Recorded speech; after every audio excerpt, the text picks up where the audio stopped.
Yo vi cómo mi marido besaba a mi hermana en su boda, con el vestido blanco que yo había elegido para la mía, mientras la familia murmuraba que yo era una desquiciada. En ese momento, juré que no los mataría con un cuchillo, sino con la verdad que habían enterrado bajo mentiras. Y esa verdad, cuando saliera a la luz, los arrastraría al infierno que merecían, sin piedad ni remordimientos. Madrid bullía bajo el sol de julio, ese calor pegajoso que se mete en los huesos y no te suelta, como el peso de un secreto que llevas demasiado tiempo cargando. Yo era Ana, 32 años, una mujer que había construido su vida con las manos callosas de quien sabe que nada viene gratis. Trabajaba en una galería de arte en el barrio de las Letras, rodeada de lienzos que gritaban pasiones ajenas mientras la mía se deshilachaba en silencio. Mi marido, Javier, era el arquitecto estrella de una firma en Chamartín, con esa sonrisa que iluminaba salas de juntas y promesas que una vez me habían hecho creer en él para siempre. Habíamos sido el cuento perfecto, cenas improvisadas en la Latina, fines de semana en la Sierra de Guadarrama, y planes de un hijo que nunca llegó porque, según los médicos, mi cuerpo era rebelde, como si la infertilidad fuera un capricho mío. Todo empezó a torcerse 6 meses antes de esa fatídica boda.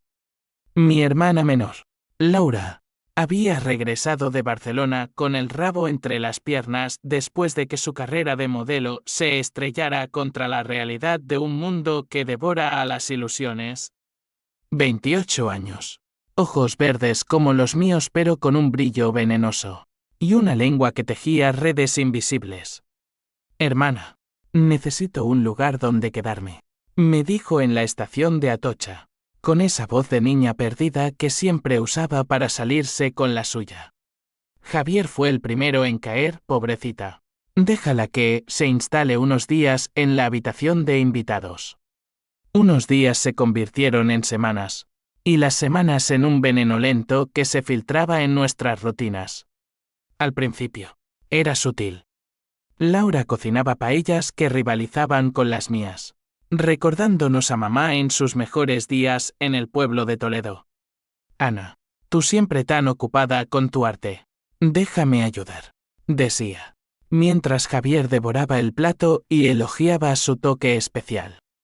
Yo sonreía, tragándome el nudo en la garganta, porque ¿qué hermana no querría lo mejor para la otra? Pero las noches se alargaban. Javier llegaba tarde del trabajo, oliendo a vino de una taberna en Malasaña, y Laura lo esperaba con charlas interminables sobre arquitectura moderna, Gaudí y las curvas imposibles que tanto le apasionaban a él. Yo, exhausta de colgar cuadros y negociar con coleccionistas estirados, me dormía sola en nuestra cama king size, preguntándome si el silencio era el preludio de una tormenta. La primera grieta real apareció en una cena familiar en casa de mis padres, en un piso viejo de Usera donde el olor a guiso de lentejas aún impregnaba las paredes. Papá, con su bigote canoso y su eterna bufanda del Atlético, levantó la copa por Ana y Javier, que pronto nos darán un nieto. El silencio cayó como una losa. Javier tosió. Laura bajó la mirada fingiendo pudor, y yo sentí el calor subirme por el cuello. Todavía no, papá, pero pronto. Mentí, porque admitir la verdad dolía como un parto seco.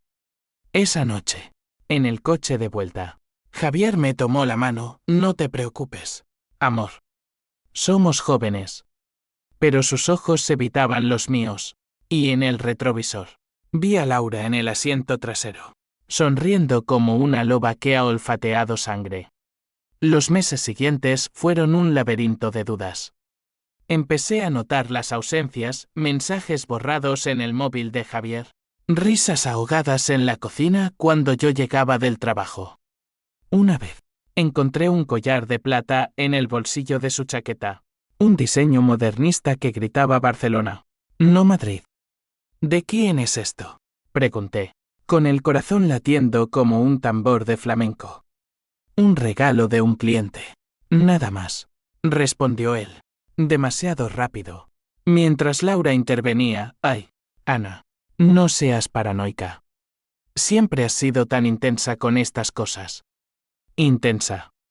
Esa palabra se clavó en mí como una espina. Desde niña, Laura me había etiquetado así, la intensa, la que lloraba por un libro roto, la que defendía a muerte sus sueños mientras ella flotaba por la vida como una hoja al viento. La infertilidad agravaba todo. Las visitas al médico en el hospital clínico eran rituales de humillación, sondas frías, hormonas que me hinchaban como un globo.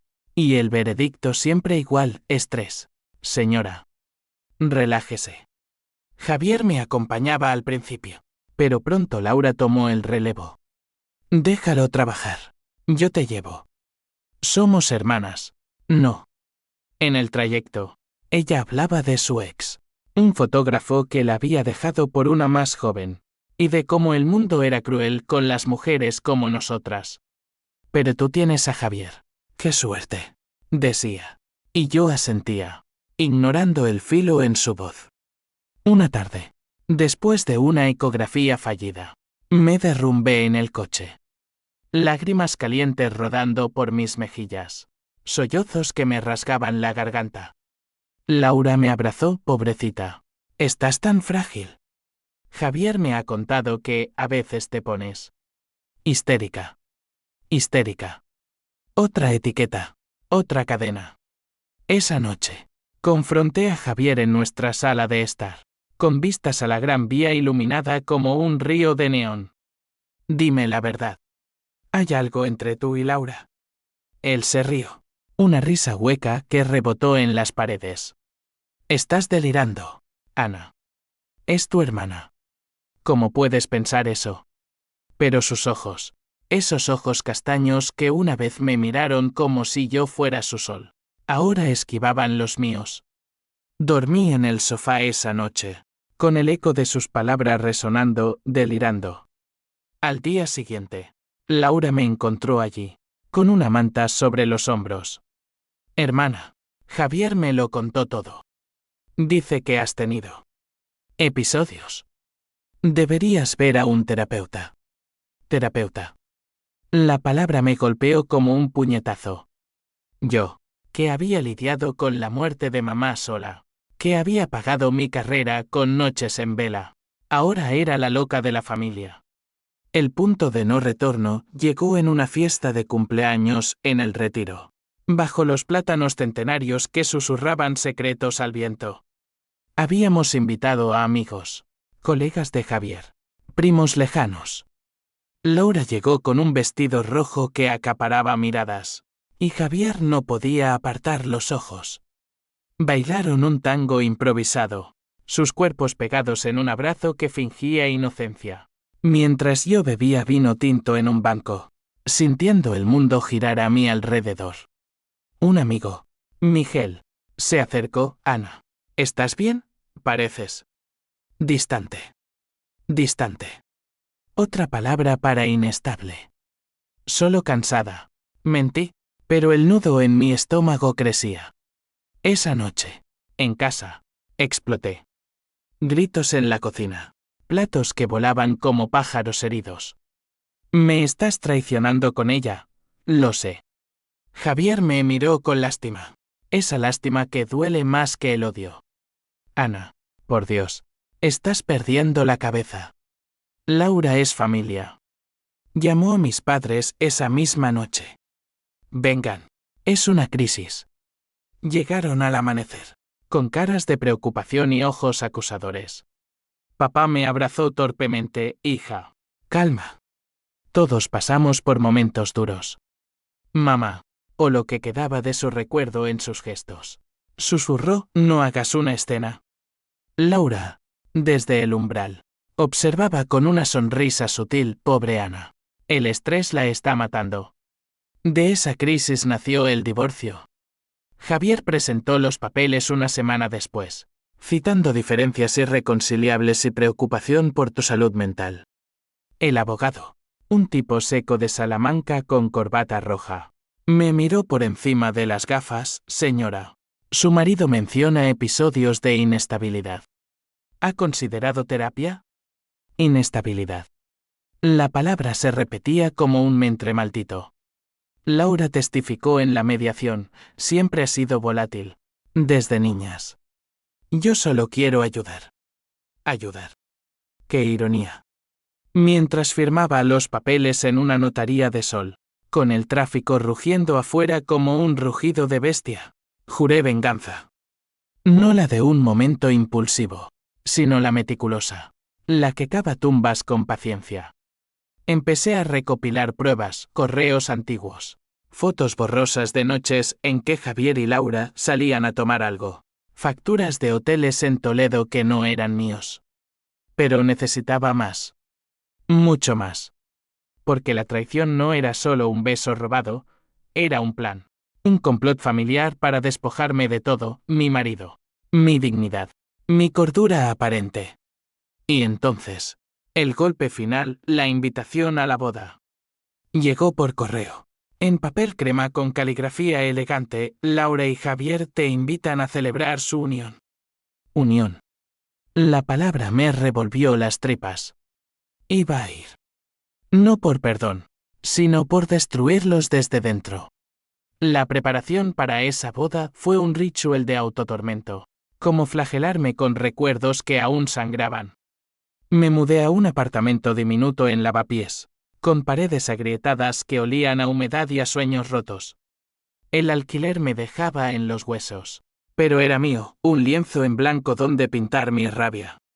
Por las mañanas, caminaba por las calles empedradas, pasando por tabernas donde flamencos rasgaban guitarras con furia contenida, y me preguntaba cómo una ciudad tan vibrante podía albergar tanta podredumbre en su corazón. Madrid, con sus plazas eternas y sus secretos enterrados bajo el asfalto, era el escenario perfecto para mi drama personal. Empecé la venganza con sutileza, como un arquitecto que dibuja planos invisibles. Primero, contacté a Miguel, el amigo leal que había visto las grietas antes que nadie. Nos encontramos en un café de la Plaza Mayor, bajo la sombra de la estatua de Felipe III, que cabalgaba impasible sobre el tiempo. Ana, ¿qué ha pasado? Javier actúa como si tú fueras la villana, dijo, removiendo su cortado con una cucharilla que tintineaba como mis nervios. Le conté todo, las mentiras, las etiquetas, el collar de plata. Sus ojos se endurecieron, esos dos. Laura siempre ha sido una manipuladora. ¿Recuerda cuando en la universidad copió tu trabajo de arte y lo vendió como suyo? Sí, lo recordaba. El escándalo en la facultad. Yo llorando en el baño mientras ella se llevaba los aplausos. Necesito pruebas. Miguel. Cosas que duelan. Él accedió a espiar. Javier, en su arrogancia, no sospechaba de los amigos comunes. Miguel hackeó bueno. Accedió al correo de la oficina de Javier, encontrando hilos de mensajes con Laura que databan de meses atrás. Te necesito, Javi. Ana está cada día más loca, escribía ella. No sé si aguanto más, respondía él. Fotos adjuntas, ellos en un mirador de la sierra. Besos robados en un atardecer que debería haber sido nuestro. Lágrimas calientes me quemaron los ojos al leerlos, pero las sequé rápido. No había tiempo para debilidad, solo para afilar el cuchillo. Mientras tanto, la familia se alineaba en su contra. Mis padres, ciegos por la ilusión de Laura, la hija perfecta que volvía a casa con promesas de estabilidad, me llamaban semanalmente. Ana, ven a la cena de compromiso. No seas rencorosa. Rencorosa. Otra etiqueta para la loca. Papá, con su voz ronca de fumador empedernido, añadía, Javier es un buen chico. Tú necesitas ayuda. Ayuda. Como si mi dolor fuera una enfermedad curable con pastillas y charlas. Rechacé las invitaciones, pero asistí a una reunión en su casa de Usera, fingiendo fragilidad para bajar sus guardias. Laura abrió la puerta con un vestido vaporoso, El vientre aún plano, pero con un brillo en los ojos que delataba algo más. ¿Estás bien? Hermana, pareces pálida. La cena fue un campo minado. Sentada frente a Javier, que evitaba mi mirada como si yo fuera un fantasma. Comí en silencio mientras Laura monopolizaba la conversación, planes de luna de miel en las Islas Baleares. Una casa en La Moraleja que Javier había diseñado pensando en nosotras. Nosotras. La palabra me revolvió el estómago. Papá brindó por la familia unida de nuevo. Unida. ¡Qué mentira tan exquisita! Yo sorbí mi vino, sonriendo con labios que temblaban. Sí, por la familia, dije. Y en mi mente, ya veía las grietas expandiéndose. Esa noche, sola en mi apartamento, desenterré el pasado. Saqué la caja de fotos de debajo de la cama, Javier y yo en nuestra boda en Toledo. Bajo olivos centenarios, con Laura de dama de honor sonriendo como una serpiente. Mamá, aún viva entonces, nos bendecía con ojos húmedos. Lágrimas frescas cayeron sobre el papel, pero no de tristeza, sino de una furia pura, cristalina. Llamé a un terapeuta no por necesidad, sino por estrategia. La doctora Elena, una mujer de 50 con gafas de montura roja y acento andaluz, me escuchó en su consulta de Malasaña. Sientes traición profunda, Ana. Es normal. Normal. Pero quiero canalizarlo. No en autodestrucción, sino en justicia. Ella asintió, sin juzgar. La venganza puede ser catártica, pero cuidado, a veces que en su mal vengador. Sus palabras me impulsaron. Investigué a Laura, su paso fallido por Barcelona. Deudas ocultas de fiestas y drogas leves. Un aborto que había escondido para no perder oportunidades. Todo lo encontré en redes sociales olvidadas y un contacto en la policía de allí. Un primo lejano que odiaba sus drames. Javier, por su parte, tenía sus propios esqueletos, un ascenso dudoso en la firma. Rumores de sobornos en proyectos urbanísticos en Vallecas. Pequeños hilos que podía tejer en una red. El mes antes de la boda, el conflicto escaló. Javier me llamó primera vez en semanas. Ana, firma el acuerdo de divorcio ya. Laura está estresada. Estrés. Qué hipócrita. Dile a tu futura que no se preocupe. Pronto seré historia, respondí, con voz de miel envenenada. Colgué y envié el primer golpe anónimo, un sobre a los padres de Javier, con copias de los correos. ¿Tu hijo no es quien crees?, decía la nota. No firmé, pero el pánico en su voz al día siguiente, cuando Miguel me lo contó. Fue música, Javier está furioso. Cree que eres tú. La presión montaba. Amigos comunes me miraban con lástima en encuentros casuales en el mercado de San Miguel. Ana, supéralo. Encuentra a alguien nuevo. Superarlo. Como si el amor de 10 años se borrara con un chupito de vermú. Yo asentía, pero por dentro, el odio crecía como hiedra en una fachada abandonada. Laura, en su euforia nupcial, subió fotos a Instagram, anillos entrelazados, vestidos de novia probados. En una, yo aparecía de fondo en una foto vieja, tachada con un emoji de risa. Risa. Me dolió, pero avivó el fuego. Finalmente, la víspera de la boda, recibí un mensaje de Miguel: han anulado la ceremonia civil por asuntos personales. Pero la iglesia sigue en pie. ¿Asuntos personales? Mi sobre había mordido. Sonreí en la oscuridad de mi habitación, con el tráfico de lavapiés como banda sonora. Mañana sería el día.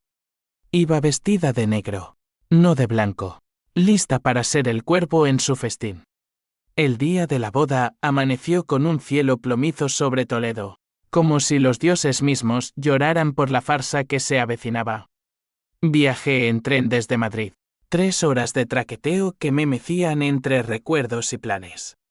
El billete lo pagué con el último dinero de la galería. Había pedido una excedencia, alegando crisis personal, pero valía cada euro. Toledo, con sus callejuelas laberínticas y su catedral gótica que perforaba el cielo. Era el lugar donde todo había empezado. Allí nos conocimos Javier y yo, en unas fiestas medievales, bailando bajo antorchas que olían a historia. Ahora, esa misma catedral acogería su traición. Llegué al mediodía, con un vestido negro sencillo que contrastaba con el bullicio de invitados en blanco y crema. Me colé entre la multitud como un espectro, ignorando las miradas. ¿Esa no es la ex? ¿Qué hace aquí? La familia de Javier, estirada y católica devota, me fulminaba con ojos de inquisidores. Mis padres, pálidos junto a la entrada, me vieron y se acercaron. Ana, por favor, no hagas una escena, suplicó mamá, con voz quebrada. Solo vengo a despedirme. Mentí, besándola en la mejilla. Papá gruñó, eres terca como tu madre. Terca. Última etiqueta antes del fin. Dentro, el órgano tronaba un requiem disfrazado de marcha nupcial. Laura avanzaba por el pasillo central, radiante en un vestido de encaje que mamá había bordado para mí, con velo que flotaba como niebla. Javier esperaba al altar, impecable en frac, pero con ojeras que delataban noches de duda. Nuestras miradas se cruzaron un segundo, la suya, un destello de culpa, la mía, hielo puro. Me senté en la última fila, invisible entre desconocidos, con el sobre en el bolso, mi arma cargada. La ceremonia fue un tormento exquisito.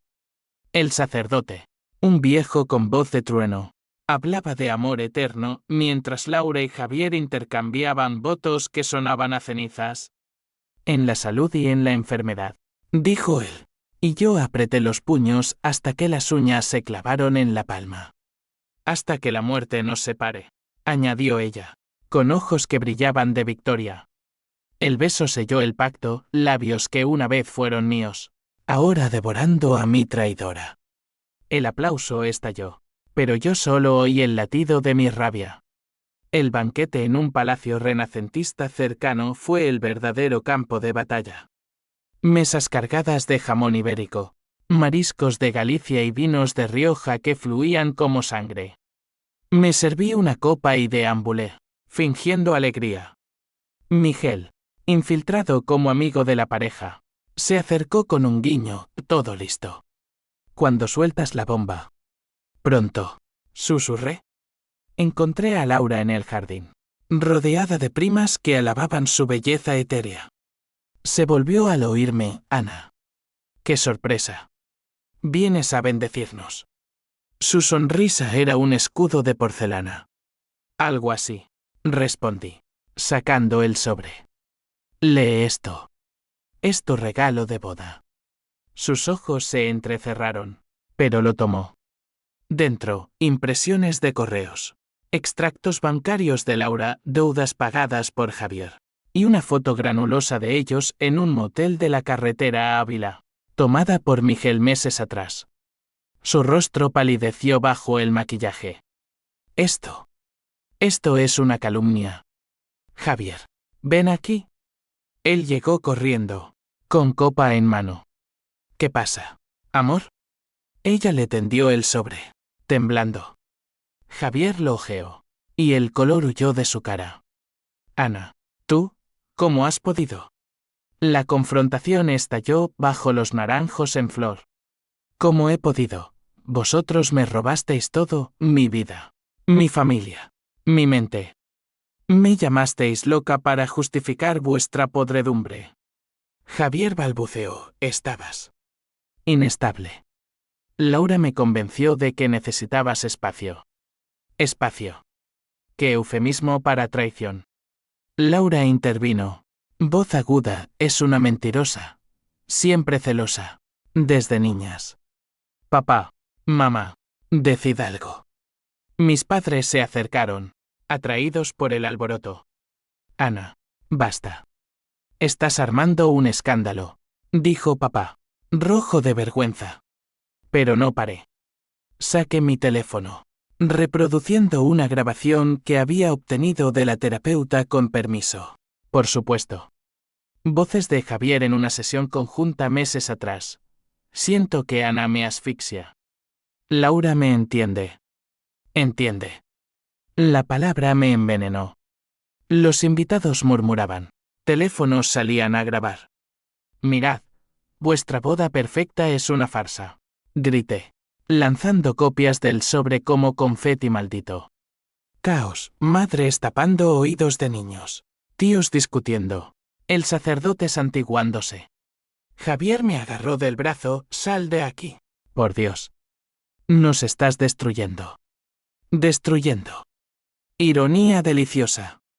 No, Javier. Vosotros me destruisteis primero. Lo empujé, y él tropezó contra una fuente, salpicando vino rojo sobre su camisa blanca. Laura sollozó, eres un monstruo. Monstruo. La loca ascendía a villana. Mis padres me arrastraron afuera, al patio empedrado donde el sol poniente teñía todo de sangre. Hija, ¿por qué? Éramos una familia. Gimió mamá. Familia. Escupí. Una familia que me vendió por un vestido blanco. Corrí al tren de vuelta, con el eco de gritos en los oídos, pero el primer sabor de victoria en la lengua. En Madrid, esa noche, brindé sola con una botella de tinto por el fin del comienzo. Sin embargo, la venganza no termina con un clímax, se ramifica como venas en una hoja. Al día siguiente, las redes explotaron. Fotos del escándalo. Hashtags como boda traición y hermana loca. Javier me demandó por difamación. Laura por daños emocionales. El abogado de ellos, el mismo de Salamanca, citó mis episodios previos como prueba de inestabilidad. Inestabilidad. El mentre persistía. Pero yo tenía aliados, Miguel testificó. La terapeuta corroboró mi cordura. Y un periodista de El País olfateó la historia. Traición fraternal en boda toledana. Título. La opinión pública viró, de lástima por la novia a asco por la serpiente. La presión en Javier creció. Su firma lo suspendió pending investigación por los sobornos que insinué en el sobre. Laura, con su fachada rota, se refugió en Usera. Llorando a mis padres, Ana nos odia. Odio. Sí. Lo admití en una entrevista anónima, no es odio, es justicia. Pero en privado, la duda me roía.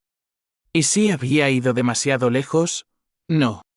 El dolor era mi brújula. Los meses post-boda fueron un torbellino de juicios y sombras alargadas, donde Madrid se convertía en un laberinto de abogados y miradas acusadoras. Mi apartamento en Lavapiés, antes refugio, ahora era una jaula con barrotes de facturas legales. El divorcio se enredó en batallas por la casa en Chamartín, nuestra casa, pagada con mi sudor tanto como el suyo. Y Laura, como nueva esposa, reclamaba derechos conyugales que me revolvían el estómago. Es mi hogar ahora, declaró en la corte, con ojos de ciervo herido. Hogar. ¡Qué profanación! El juicio por difamación fue el primero. Sentada en el Palacio de Justicia de los Salesianos, con el aire viciado de promesas rotas, vi a Javier entrar del brazo de Laura, ella con un vestido modesto que no engañaba a nadie. El juez, un hombre de cejas espesas y voz monótona, leyó las acusaciones, daños a la reputación de la pareja, causados por revelaciones falsas. Falsas. Mi abogado, una leona catalana llamada Carmen, contraatacó, no falsas, probadas. Señora, reconoce estos correos. Laura tartamudeó. Javier sudó. Ganamos esa ronda, el juez desestimó cargos menores, pero el veneno persistía. En paralelo, el escándalo laboral de Javier estalló. Un inspector de urbanismo, alertado por mi filtración anónima, revisó contratos de su firma. Sobornos en un complejo de pisos en Carabanchel, favores a constructores a cambio de consultorías. Javier, antes intocable, Ahora era el chivo expiatorio. Todo por tu culpa, Ana. Me gritó por teléfono una noche. Voz ebria de whisky. ¿Culpa mía que fueras corrupto? ¿O que te acostaras con mi hermana mientras yo lloraba en consultas de fertilidad? Silencio al otro lado. Roto por un sollozo. Culpa. Por fin. La sentía. Laura, meanwhile, se desmoronaba. Descubrí su embarazo en una ecografía robada de su clínica, otro favor de Miguel. 4 meses. Un niño que llevaba el apellido de Javier. El fruto de su amor. Ironizó Carmen en una reunión. Pero yo sabía la verdad, Laura había planeado el embarazo para atar a Javier. Un anzuelo biológico tras el aborto en Barcelona. Envié copias anónimas a sus padres, felicidades por el nieto. Pero sabían que no es el primero. El caos familiar renació. Mamá me llamó llorando, Ana. ¿Es cierto? Laura dice que mientes para destruirnos. Destruir. No miento, mamá. Ellos empezaron. La soledad me golpeaba en oleadas. Noches en vela, caminando por el paseo del Prado bajo farolas que parpadeaban como ojos acusadores. Pasaba por el Prado, donde Velázquez pintaba infantes con miradas eternas, y me preguntaba si mi retrato sería el de una meduse, petrificando con la verdad. Amigos se distanciaron, solo Miguel quedaba, con sus cervezas en el Tigre y promesas de lealtad. Estás ganando, Ana. ¿Pero a qué precio? Precio. Mi cordura, cuestionada aún en terapia con Elena. La venganza es un fuego que quema de ambos lados, advertía ella. Lo sabía, pero el frío de la traición era peor. Un twist menor llegó en una visita sorpresa. El primo de Barcelona, Raúl, apareció en mi puerta con un USB. Laura no solo te robó al marido. En Varna, sedujo a tu ex jefe para un ascenso en la galería. Te sabotearon el contrato en París. París. El sueño que perdí años atrás, culpando a mi inestabilidad. Lágrimas de rabia. Pero también claridad, no era Perenoye, era patrón. Laura, la araña tejedora, había hilvanado mi caída mucho antes. El clímax judicio se avecinaba, audiencia por la custodia de bienes. Javier y Laura, unidos en su miseria, alegaron que yo era peligrosa, citando mi episodio en la boda. Testigos, mis padres, rotos por la presión. Ana siempre ha sido intensa, testificó papá, voz temblorosa. Intensa. El juez frunció el ceño. Carmen contraatacó con peritos, la demandante muestra resiliencia, no inestabilidad. Ganamos la casa. Pero perdí algo más, el respeto de mis padres. Nos has dividido. Me reprochó mamá por carta. Dividido. Ironía. Viniendo de ellos. En la euforia de la victoria parcial. Cometí un error, confronté a Laura en un café de la Plaza de Oriente. Bajo la sombra de Carlos III. Tu embarazo no te salvará. Todo saldrá. Ella, hinchada y vulnerable, se rió con amargura, demasiado tarde. Hermana. Javier y yo. Tenemos planes. Planes. El gancho se tensó. Esa noche. El primer Beclés, un artículo en ABC, me tildó de vengadora obsesiva. Redes, Ana la loca Chending. Dudé. Por primera vez. ¿Era yo la villana? No. Pero el espejo devolvía a una mujer demacrada, con ojos hundidos. Llamé a Elena, creo que necesito parar. Parar es rendirse, respondió. No me rendí. El embarazo de Laura se convirtió en el eje de mi obsesión, un recordatorio palpitante de lo que me habían robado. Mientras Madrid entraba en otoño, con hojas doradas cayendo como lágrimas sobre el retiro, yo tejía la fase final de mi venganza. No destrucción física, sino aniquilación emocional.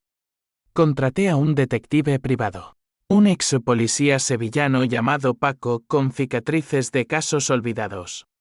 Señora, esto huele a sangre, gruñó al aceptar. No sangre. Paco. Solo verdad. Sus informes llegaron como dagas, Javier. Endeudado por los sobornos. Había hipotecado la casa de Chamartín para pagar deudas de Laura Fiestas. Cirugías estéticas fallidas en Varna. Ella, meanwhile, contactaba a un amante antiguo, un empresario catalán que olía a escape. Seguro para el niño. Susurraba en llamadas grabadas. Javier lo sabía, pero callaba, atado por culpa y costumbre. Es un ciclo tóxico. Diagnóstico Elena en sesión. Tóxico. Como nuestra familia entera. El conflicto familiar estalló en Navidad, en Usera. Mis padres insistieron en una cena de reconciliación, con el árbol parpadeando luces falsas sobre la mesa. Laura llegó tarde, con el vientre prominente bajo un suéter navideño. Javier a remolque como un perrito apaleado. Por el bebé, dijo mamá, sirviendo sopa de almendras. Por el bebé. El centro de todo. Yo me senté, regalo en mano, un sonajero de plata, grabado con para el fruto del engaño. Lo abrí ante ellos, silencio sepulcral. Ana, por Dios, jadeó papá. La discusión fue un huracán. Vosotros me llamasteis inestable para encubrir vuestra suciedad, grité, lanzando el sonajero contra la pared. Laura se llevó las manos al vientre. Me estás estresando. Piensa en el niño. Niño. Su escudo invencible. Javier intervino. Basta, Ana. Hemos pagado suficiente. ¿Pagado? ¿Suficiente? Perdió mi vida por vuestras mentiras. Mamá lloró. Somos familia. Familia. La palabra se quebró como cristal. Salí esa noche a la lluvia fría de Usera, caminando sin rumbo hasta el Manzanares, donde el agua negra reflejaba luces navideñas distorsionadas. Llamé a Miguel. Necesito el golpe final.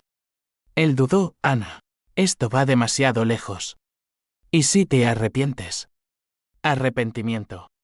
El fantasma que me acechaba. Pero el odio era más fuerte.